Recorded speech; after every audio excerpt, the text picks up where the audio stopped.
नाज़रीन अस्सलाम वालेकुम। नाज़रीन, हालिया आपने सुना होगा कि पाकिस्तान के डिप्टी प्राइम मिनिस्टर और वज़ीर ख़ारजा जिन्होंने बांग्लादेश का दौरा किया। हाँ, ये वही बांग्लादेश है जो मशरक़ी पाकिस्तान के तौर पर पहचाना जाता था, और फिर 1970 के इलेक्शंस और कई अहम वजूहात, जिनमें सबसे बड़ी वजूहात बैनुल-अक़वामी साजिश के तहत 71 का बंटवारा और फिर मशरक़ी पाकिस्तान और मगरबी पाकिस्तान को बांग्लादेश बना दिया गया। और उसमें ज़ाहिर है बैनुल-अक़वामी साजिशों में भारत का बहुत अहम किरदार है, और वो बैनुल-अक़वामी ताकतें जो पाकिस्तान को मजबूत नहीं देखना चाहती थी। यकीन पाकिस्तान की मशरक़ी पाकिस्तान और मगरबी पाकिस्तान मिलकर एक बहुत बड़ी अवामी क़ुव्वत थी। आपको बिल्कुल पता होगा कि जब पाकिस्तान आज़ाद हुआ तो उस वक्त पाकिस्तान की जो मशरक़ी पाकिस्तान की आबादी थी वो 55% थी और मगरबी पाकिस्तान की 45%। और आज अगर फ़र्ज़ कीजिए 25 करोड़ पाकिस्तानी मगरबी पाकिस्तान में हैं तो तकरीबन इतने ही बांग्लादेश में हैं। तो वो अगर मिला लें तो समझ लें अगर पाकिस्तान वजूद में रहता, मशरक़ी और मगरबी पाकिस्तान एक पाकिस्तान के तौर पे होता, तो आज पाकिस्तान एक बहुत बड़ी अफरादी क़ुव्वत होता। जैसे कि भारत इस वक्त 1.5 अरब की आबादी है और चाइना वो भी बहुत बड़ी आबादी है। और जब बड़ी आबादी होता है तो जहाँ वसाइल होते हैं, मसाइल होते हैं, वहाँ अहमियत भी होती है। बहरहाल आपको ये बात तो अच्छी तरह पता है कि पाकिस्तान की आज़ादी में 2 चीज़ों की बड़ी अहमियत है। एक जो बंगाल था, बहुत बड़ा सूबा था, उसकी सपोर्ट ने पाकिस्तान बनने में बहुत अहम किरदार अदा किया।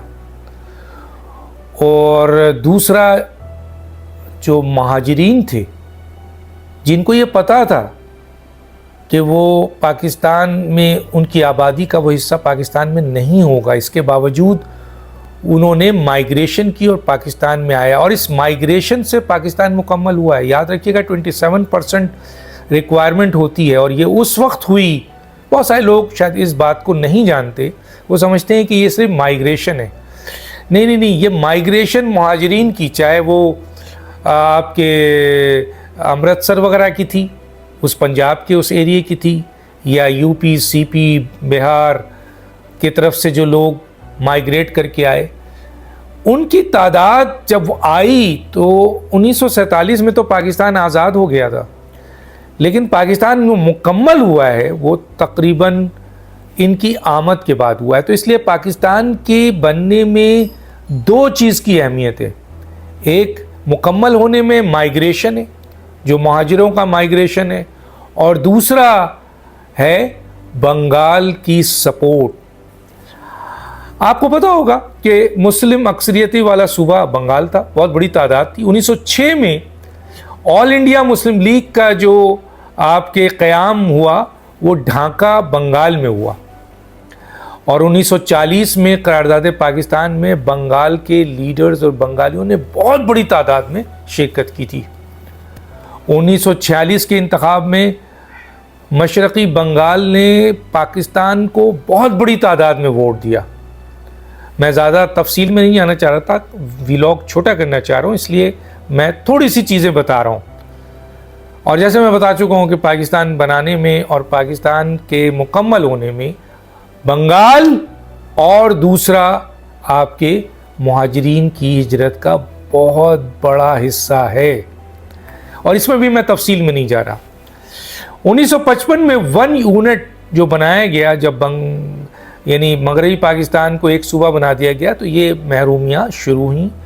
बांग्लादेश इक़्तिसादी और सियासी तौर पर एक बड़ी ताकत होने के बावजूद पीछे ढकेला गया, और बहुत बड़ा ताकत का हिस्सा मगरबी पाकिस्तान को और वसाइल मगरबी पाकिस्तान को और इख्तियारात मगरबी पाकिस्तान को दिए। ये वो चीज़ें भी थीं जिससे मशरक़ी पाकिस्तान में महरूमियाँ बढ़ी थीं, और जिसका फ़ायदा बैनुल-अक़वामी ताकतों ने और भारत ने उठाया था।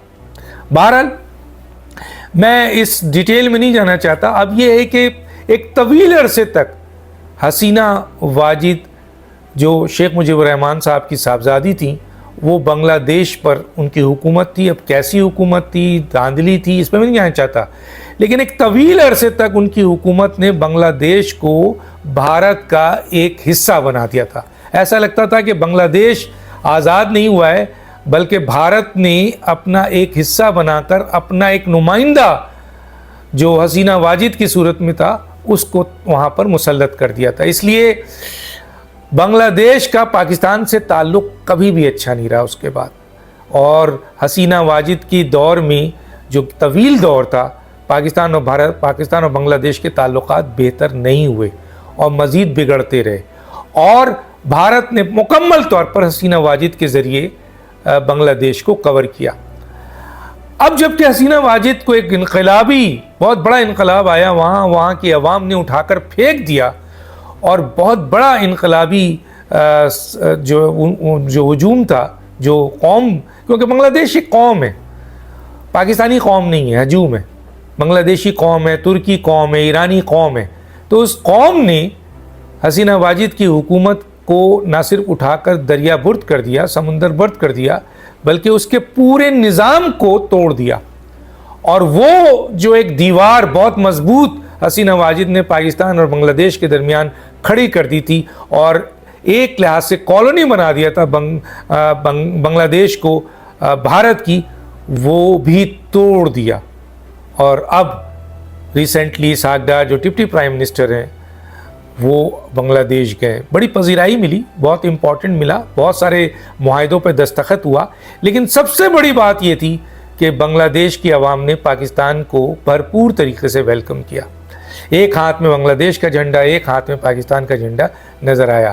تو گویا وہ جو ایک عوام میں پاکستان کے لیے محبت تڑپ رہی تھی، وہ حسینہ واجد کے جاتے ہی ابھر کر آ گئی.